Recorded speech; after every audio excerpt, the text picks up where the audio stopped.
Ladies and gentlemen, this is Joe's Classic Video Games back with another cool pinball repair video for you this evening. We have had for quite a while this old school Williams hit and run baseball game.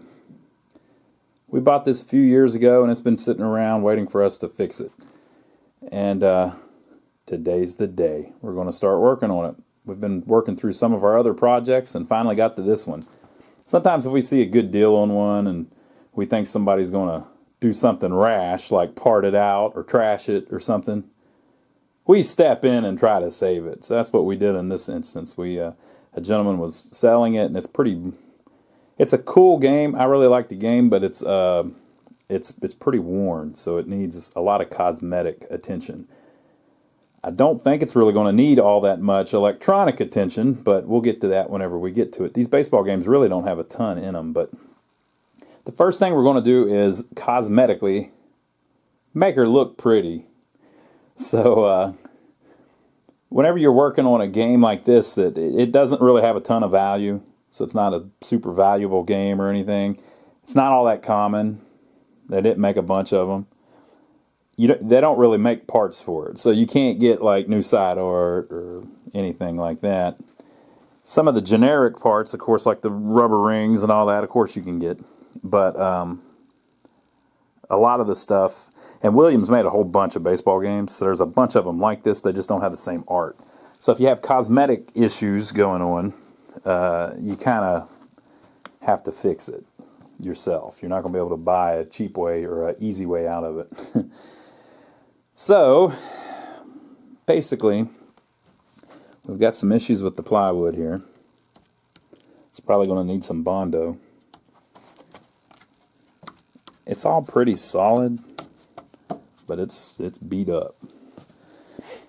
So whenever you have artwork on the side like this, you got a few choices of what you can do. So what some people do is they put a big sticker over it. So they print the same kind of, you can scan it, print it on art, and then put a sticker on it. It ends up looking like crap. Don't do that. Don't do that, people. That's not the way to do it. So we're not going to put a big sticker over it. Another way you can do it is you can just paint it all one color, because it makes it easier to do and doesn't take as long. And we do that sometimes if it's a game that just doesn't have much value and we don't think that it's going to, other parts of the game are really worn, or we don't think that it's really going to be worth all the effort to repaint it. But we're not going to do that on this one. On this one, we're going to do it the cool way. We're going to hand paint the whole freaking cabinet back. It's not a super complex art layout. So basically what we're going to do is get the loose paint off of it, and then with a brush, paint all this back in, paint all this back in, paint all this back in, and just paint it in. Completely paint it by hand. It'll take several hours, but it'll look really good whenever we get done. So that's the way we're going to go on it. You could tape it off too and try to make your own stencil and do that. We actually have a Star Trek over here that we're working on that we bought a stencil kit for, and we've been stenciling in. So I'll show you that if you haven't seen these videos yet. So Star Trek's a little more complex, but it's the same basic concept. But we bought a stencil kit, which is stickers that basically you paint the cabinet one color, and then you put a stencil on with holes in it, and you paint the second coat in, and then the third coat. So on this one, the base coat was yellow, and then we painted orange on, and we painted blue on. So you can do it like that, but they don't make one for this. You'd have to make your own. Another thing that I don't talk about enough, I don't think, is there's a difference between doing it as a hobbyist and doing it as a job, right? So this is how I earn my living. This is how one of the ways I earn my living, but this is how I support myself financially. I can't spend the amount of time that a hobbyist would. So if someone bought this game and this was their game back when they were a kid, they might spend 100 hours on this thing and love every minute of it, fixing it up. And that's really cool. I like whenever people do that. But whenever we bought this game, no one was going to do that. It was probably going to get parted. Since I'm doing it as a job, I can't spend 100 hours on it. or I'll go out of business, and then we're not going to be able to save any of them, right? So I can't do that. So we are going to paint this one though by hand and get it as good as we can, and make it where it plays well. Now the back glass also has quite a little bit of wear on it, unfortunately. This is a back glass by Christian Marsh, the guy that did a lot of the Williams stuff. He was the guy that did the pointy people, but this is a good example of a game where he didn't do the pointy people. It's got more of a traditional, like a comic book style, or pinball style artwork on it. But that's going to need a bunch of touch-up too. And then the play field here is in fairly good shape. A little bit of wear here and there, kind of through the middle, but that won't be any big deal. I just like it. I think it's just a cool game, and we're going to fix it up. So I'll start recording whenever. First thing we're going to do is clean it up, do a little bit of that Bondo work, and then we'll start in with the paint. We've already bought it.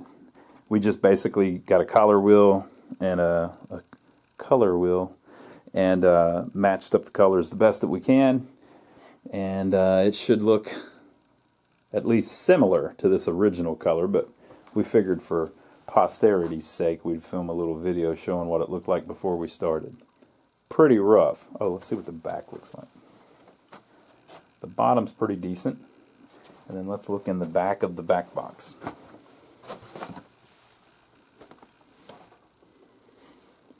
So you can see it's a little more simple than your traditional EM pinball machine. So you got a replay unit or a coin unit, maybe a balls played unit, I don't know, maybe a bonus unit or something, I don't know, and then a third one that I don't know, and then a fourth one that I don't know. And you've got 2 sets of score reels on each side, just a few relays up there. And then there will be a little bit of stuff down in the bottom of the cabinet too, but they're just less complex. Now this one has 4 stepper units in the replay unit, which is more complex than normal, but the less score reels, less relays. So I don't think it'll be any problem at all to fix it up whenever we get into it. We'll see what we can do. But we got to get it looking better first, and basically, the reason we're doing the cosmetics first is because we have to put it up on legs and everything. So we got to get it back together and off the ground before we can fix it. So the first thing we'll do is cosmetic stuff. So we'll start cleaning on it, and then do a little bit of filler work and see if we can get it nice and solid. All right, folks, Joe is painting away. It's a little bit lighter than the original, but we think the original had darkened with dirt. So he is repainting basically the base color, but leaving all of the design still on it, so that we'll know where to paint the other. So I already got the head pretty much done. The one color at least. Let me turn down the brightness so you can see about how it looks. It's about how it looks here in person. It's kind of like a greenish blue.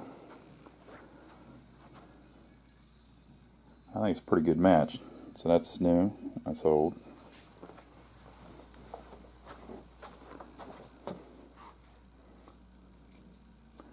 You can see it's lighter, but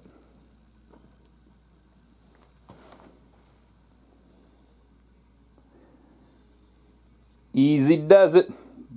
How'd you get such a steady hand, Joe? I don't know. So he's painting it back in, and then we'll see if we can throw some speckle paint on it. What do you think, Joe? We're going to be able to do the speckle paint? Yep.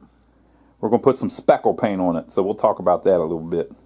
But he's going to finish up with the base coat, and then well, I was talking about the different things you could do. Sometimes, too, you can get away with just doing the base coat. By the way, that where he's painting it in, it's also still wet, so it's lighter, it dries darker. But sometimes you can also, depending on how much you want to go, you could just leave it like it is, not paint the trim colors back in, blah, blah, blah. But we're going to paint those in, too, because they're heavily worn on that side, so we kind of have to. So, yeah, we'll finish up this, and then we'll see what's next. Okay, folks, so here's what this side looks like after we got the Bondo done and the paint put on and all of that.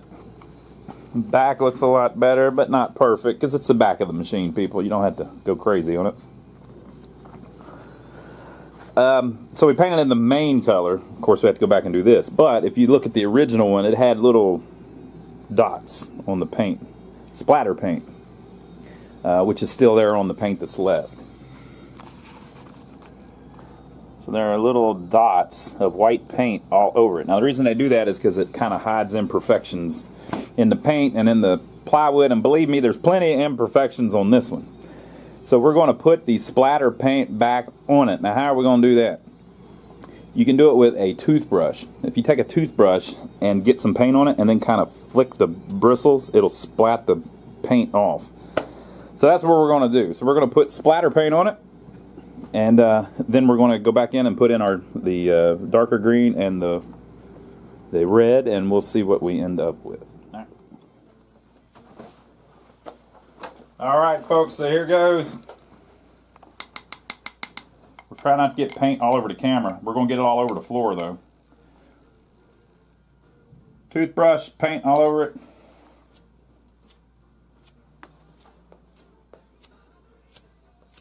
Ooh, that one's big, Joe. Wipe it off before it gets crazy. You put the camera down.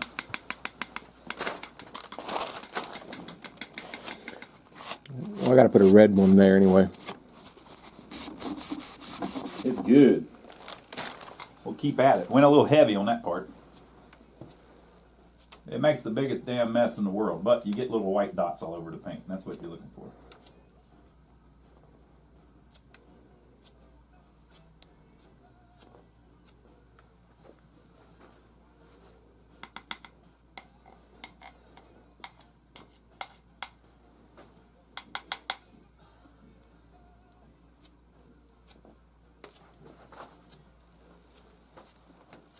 And you want big dots, little dots, you want crap everywhere. But they should basically look like dots. If they're long or drips, that ain't right. Little bit of a drip here and there ain't that big of a deal.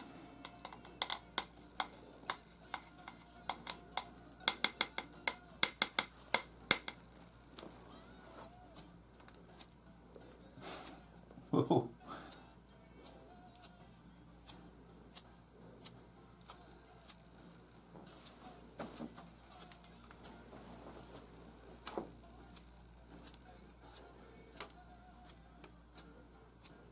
The way they originally did it was they used like a spray gun that had the nozzle turned down where the air coming through it was all screwed up, and just sprayed it where it was just shooting out paint all over the place, kind of like this one is, or like we're doing with the brush.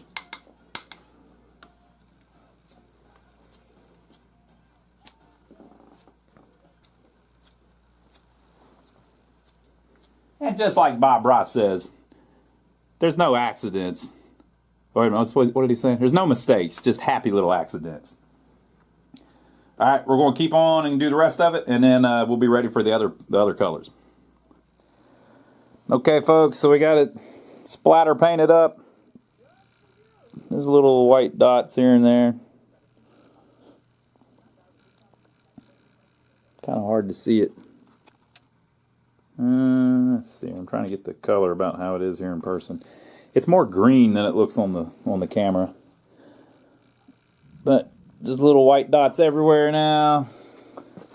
So we'll go through and do the trim colors and see how it looks after that. We've got the body over here. It basically, you shouldn't really be able to see it unless you start looking for it, you know. So you don't want it so heavy that it's like super obvious.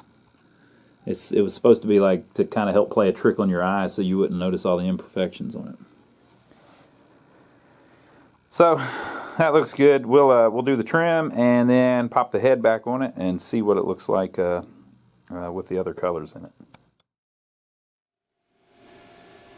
So we put it all back together. We put some nice painted legs on it. And now it's time to fix it. These, we spray paint these legs. The original chrome legs usually get all rusty. Bally's legs were about that color originally. Here, I'll show you. So those are Williams legs. Those are probably original. And these are Bally's legs. Those aren't original though. We've already painted those two. I don't have any that haven't been painted. Basically, it's like a, I was going to say gunmetal gray, but I think I was just going to say that because that's the word I always hear. It's just the Bally legs were a gray. It looked very similar to that, right? So this is a Williams. They probably shouldn't be that color. They should be chrome. But if the chrome legs are covered in rust, then what are you going to do? So we paint them. They look pretty good. So we still got a lot of stuff to do to it, obviously. We've got to, I think maybe we'll just put a little bit of Bondo on that. Build that up a little bit. And then I'll try to match the paint. Get it as close as I can.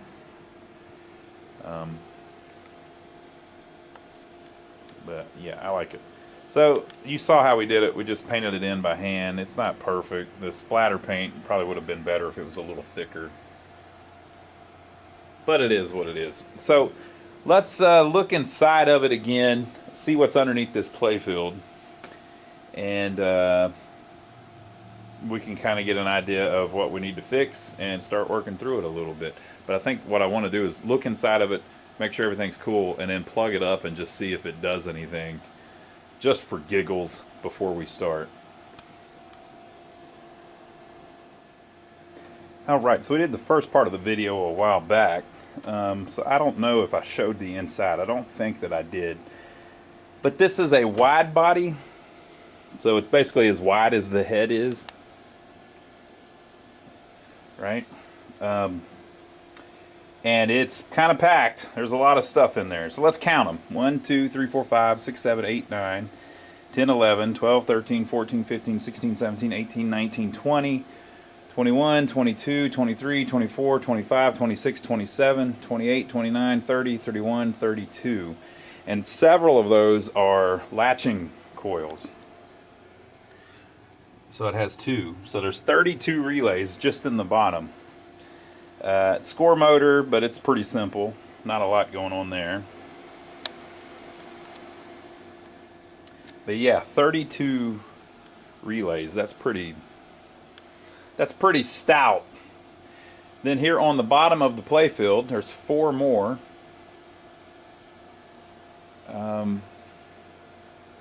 There's the pitching unit.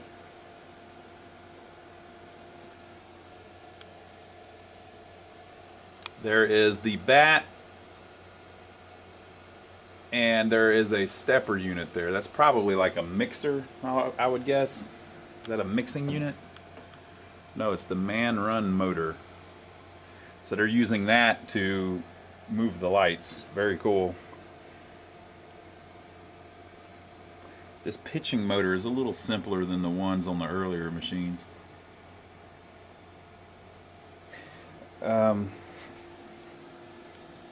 So let's see what is going on with this wire. Oh, it's just to a switch. What have they done here?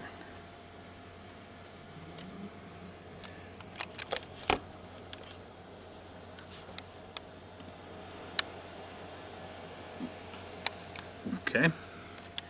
Well, that'll be easily fixed. All right, so let me pull that out. And then maybe we'll look on the back too. I don't like how that's all mottled. It almost looks like it's mold, but it's not. I don't know. It's not mold, it's just discolored. Kind of weird. Maybe it is mold now that I feel about it.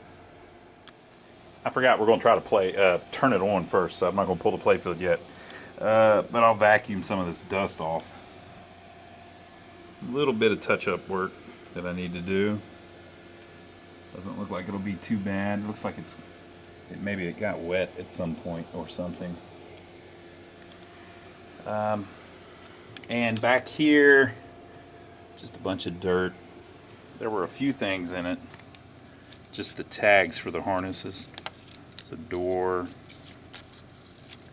panel, playfield. And then this, HR, hit and run, it's the name of the game. FM, no clue, 853. A couple of the blocks that are supposed to hold the bottom panel. Set of keys. A wing screw. One washer. This little thing. And a hawkbill kind of knob, which actually probably does go in it. Yep.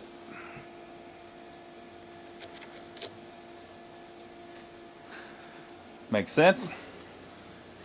Okay, so I'm going to get the vacuum and vacuum it very well. So here is the back. The back door is missing. We've got the channel laying right there. We might have to make a wooden back door. I don't think I've got a Williams 4-player back door. Well, I don't know what would fit it. I'll see if I've got a metal door for it, but if I don't, we'll make a wood one. We've only got 4 score reels. We have a total of 3 relays. So there is the player relay. Now notice on the player relay, now we haven't looked at the schematics or anything, but notice on the player relay that everything is a make or break switch. That's because if the player relay is off, all of these switches are connected. And if the player relay is on, all of the other switches are connected. So you can imagine what they're doing with that. Player 1, player 2, player 1, player 2. And then this says score relay. And this says score reset relay. Very interesting. So I guess if you score a run, you only have 1 point that you can score. You hit the button, you hit the hit a run or whatever, and if the guy goes home, this goes to number 1, and then when it gets to number 9, it goes to number 10. You don't have any way to win 10 runs or anything. Interesting. Okay, and then we've got some kind of stepper unit here with a bell hanging on it with the clapper. They're saying that's the out unit. So if it'll cooperate, maybe if I hit that plunger, it'll ring a bell for us for the first time in likely 50 years. It rings again.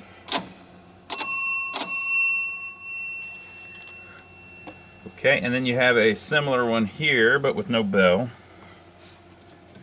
It is the strike unit. Get 3 of them, you probably get 1 of those. And then this would be the replay unit, or Williams, I guess, called theirs the credit unit. Probably a better name. Another little stepper unit called the Grand Slam unit. Oh, I like the sound of that. And then another one, similar. The inning unit. Very cool. All right. Well, nothing to that. So I guess I'll plug this in. Now, here's something that you run into all the time. This Jones plug has broken. The reason that happens is because if they end up out of the machine, it's really easy to step on them or something.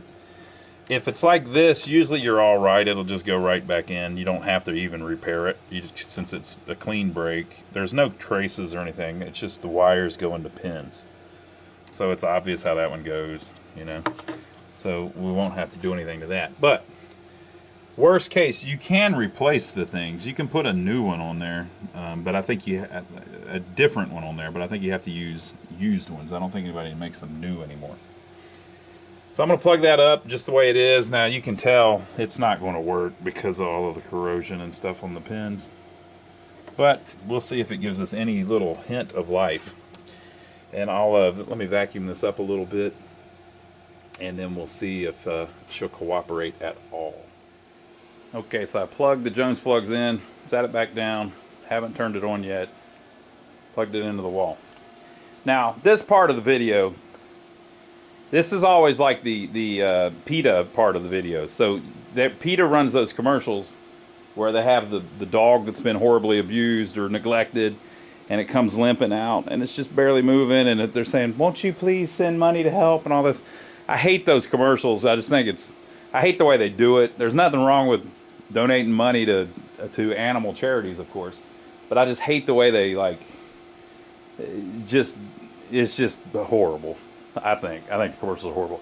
I think it would be better done if you say, hey, this is Fluffy. Look how healthy Fluffy is. Fluffy was horribly abused, unfortunately, earlier in his life. Then maybe show a picture of Fluffy when he was abused, and then say, but we saved Fluffy. Here he is, right? You can do it a positive way and talk people into giving money. But instead, oh, hell no. They trot the dog out where it's barely crawling. It's just disgusting, in my opinion. But enough of that. That's kind of how I feel about these pinball machines. Now, the pinball machines have no... they have no soul or anything. I mean, I'm not crazy, but I'm just saying I get the same kind of vibe from it. But in a good way, because we're going to help it and fix it, right?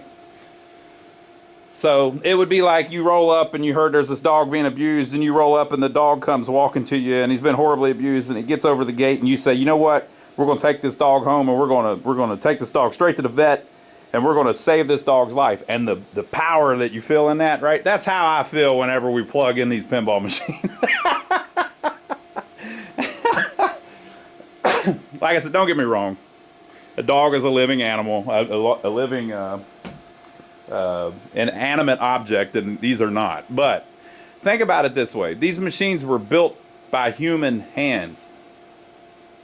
People sacrificed their time to make this little thing, and they got paid probably a measly little wage, right?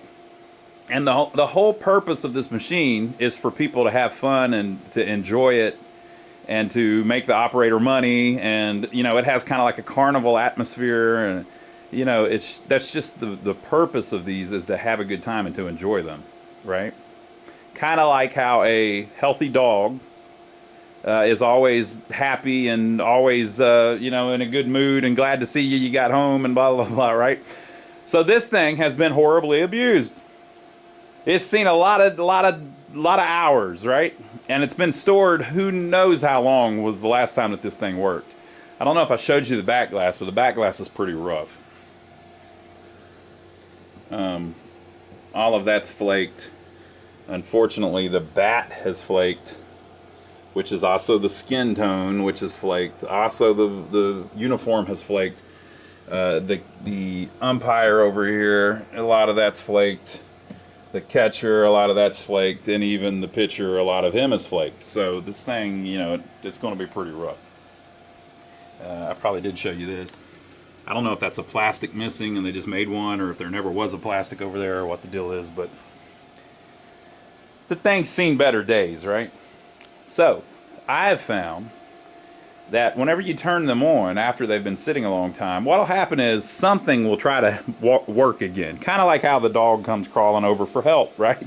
The machine, something that somebody put in there 50 years ago is still trying to do its thing, but it can't because the rest of it's not working right, or it just needs a little help, right? So the dog's trying to walk right, but it can't. It's got a broken leg or something horrible, just god-awful, right? So this is us saving an inanimate object instead of a pet's life, you know. Again, don't want to upset anybody. I'm just saying it's a kind of a similar vibe to me. It's kind of how I feel about it. So we'll see if this thing wants to cooperate. I call it cooperating. You know, the thing's trying to be saved, right? So will the thing cooperate? If it'll do its part, we'll do the rest of it, right? So let's see if anything happens when we hit it.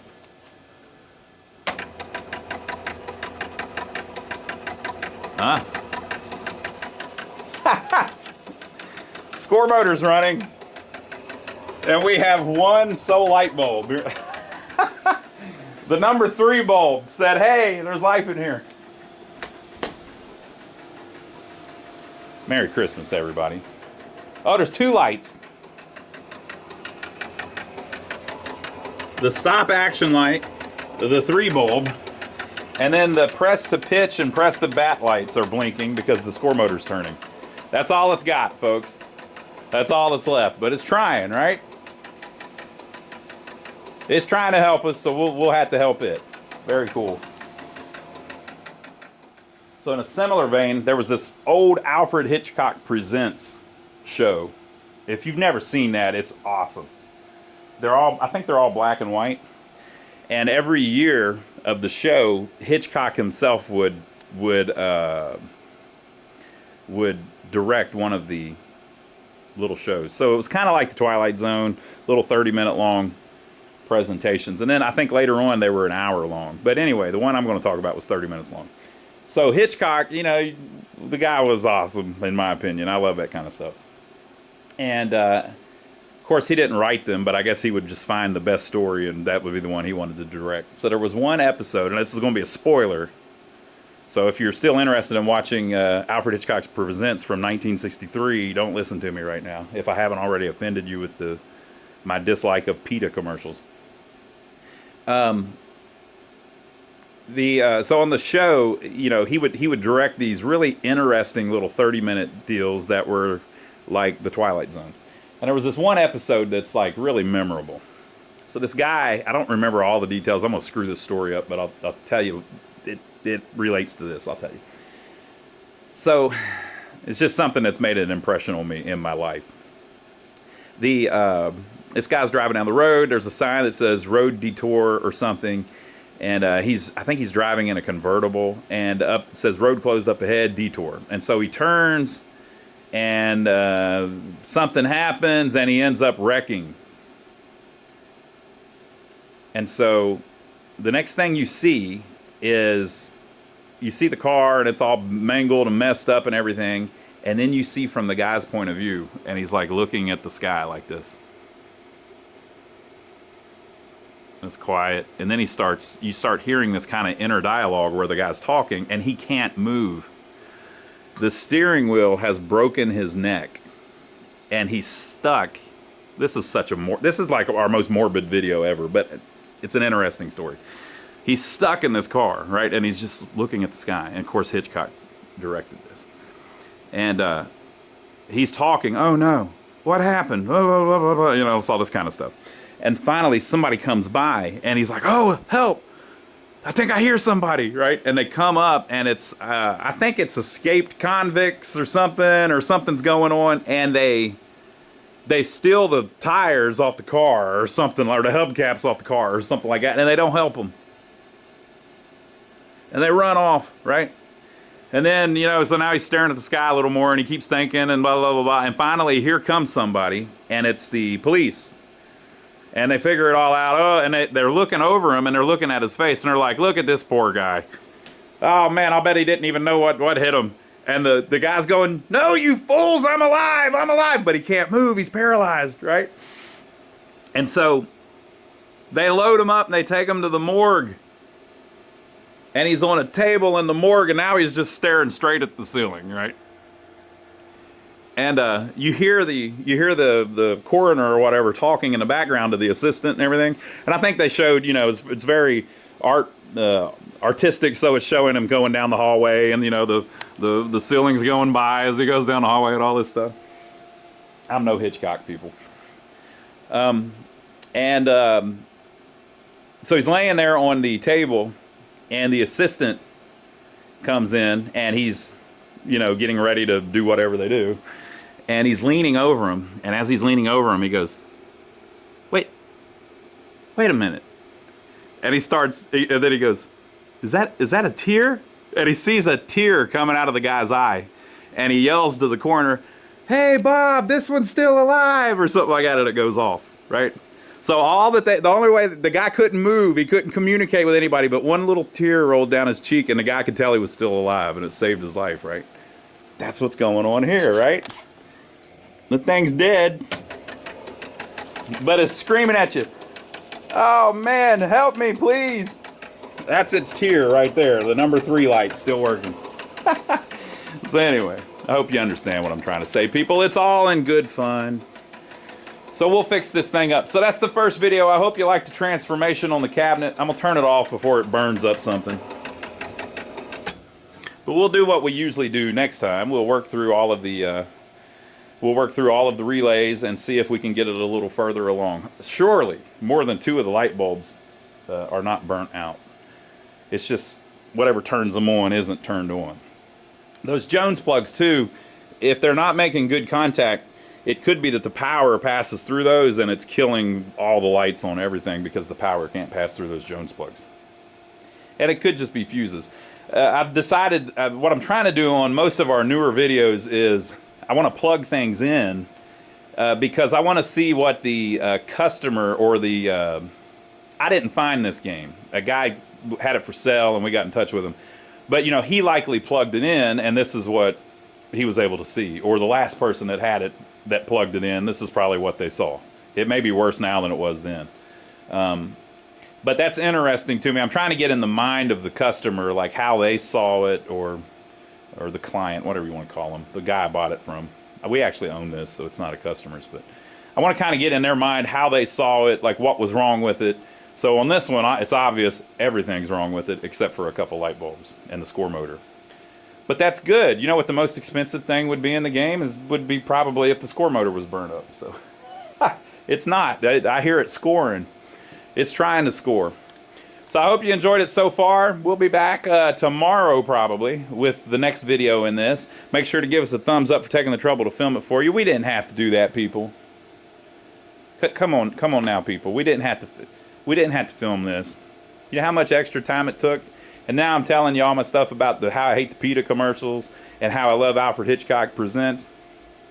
Come on now. We didn't have to do all of that. So we'll see you on the next one.